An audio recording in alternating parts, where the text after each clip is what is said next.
Thank you, Mr. Speaker. Colleagues, I rise before you today to ask you to oppose House Bill 1464. There are a number of dangerous and harmful provisions in this bill, but I'm going to focus on one that sticks out to me especially that is very concerning. House Bill 1464 seeks to give the GBI sweeping new powers over our elections in this state. The use and threat of law enforcement intervention related to elections isn't something that is new and is not conjecture, and that the involvement of law enforcement can and has been used to intimidate voters, especially those voters of color. Now, you may think that is not the case, but for the constituents that I represent, that is very much a reality because they have lived through it. If you don't believe me, I encourage you to go talk to the gentlewoman from the 165th House District who has led civil rights demonstrations all over this state, and I'm sure you can have a conversation with her and she can educate you and school you. By giving the GBI, the state's highest law enforcement agency, original jurisdiction over election investigations, members of the majority party are doubling down on voter suppression.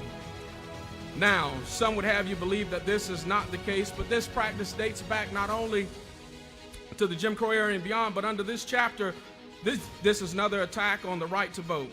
I bet there's an even more example, more recent today, that I'm going to talk about, and today I'm going to tell you a story that goes just back 12 years and took place in a county named, like so many counties in our state, after an ardent and violent racist in Brooks County, Georgia.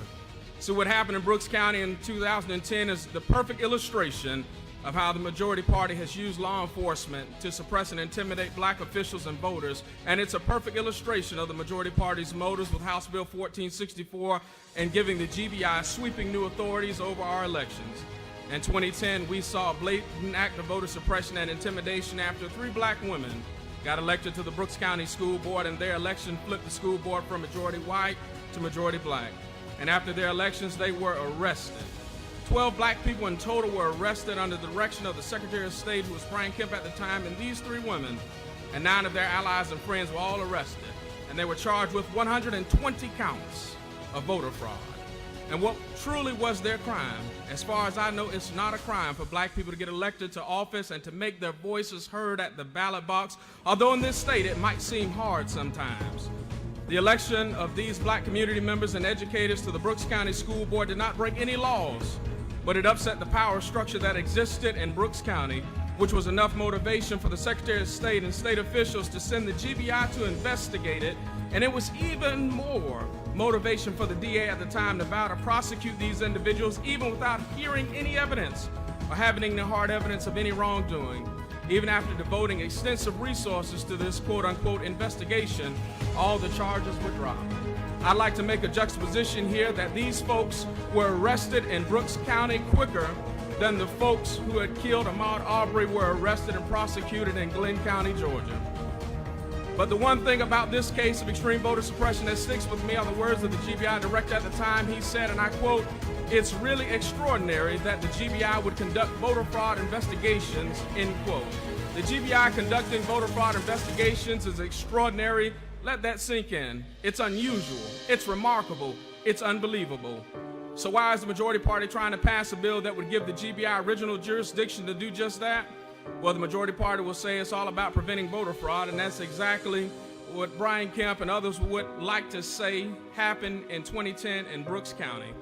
But it's just not the fact. This provision in House Bill 1464 will be used to intimidate Georgia voters and election workers. It's also that this is unnecessary. The State Election Board already has the power to investigate alleged violations of our election laws under OCGA 21-2-31. We very clearly do not need this bill. My colleagues in the majority party and in the minority party agree that our most recent elections have been the safest and the most secure elections we've ever had in this state. So I ask the question today, why are we doing this? The people of our state have so many important needs, and we as the legislative body have the power with the stroke of a pen to change the lives of countless Georgians for the better, but instead we're using them during this time to pass a harmful and unnecessary voter suppression bill.